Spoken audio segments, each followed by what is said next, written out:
Hall ठारे एकादशतम नाटक महोत्सव उद्घाटित। गजपति जिला सदर महकुमा पारलाखेमुंडी स्थित टाउन हॉल ठारे स्थानीय प्रसिद्ध नाटक अनुष्ठान क्रिएटिव आर्ट्स पक्षरु आयोजित एकादशतम नाटक महोत्सव आज 8टा बेले उद्घाटित हो जाइछि।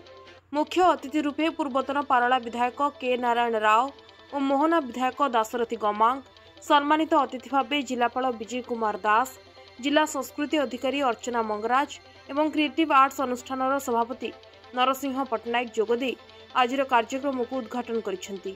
नाटक समाजर दर्पण समाज को सुधारिबा बा सहित दिग्दर्शन देबारे नाटकर भूमिका गुरुत्वपूर्ण रही।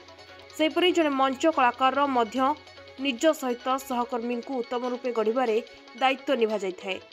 अतीतरे मनोरंजन पाई नाटक एक मुख्य माध्यम रहितला, किंतु आधुनिक टीवी सिनेमा सामाजिक गणमाध्यम जुगरे धीरे धीरे एसबु गुरुत्व हरई बसुछि। एसबुर पूर्ण उत्थान पाई क्रिएटिव आर्ट्स भली नाटक अनुष्ठान मानक दायित्व बहुत अछि बोली अतिथि माने कहिथिले। परे प्रथम रजनी रे शेष इच्छा नाटक परिवेषण होइतिला। बहु संख्यारे बुद्धिजीवी, कलाप्रेमी और साधारण नागरिक विलंबित राति पर्यंत उपस्थित रही एही नाटक को उपभोग करबा देखिबा को मिलिथिला।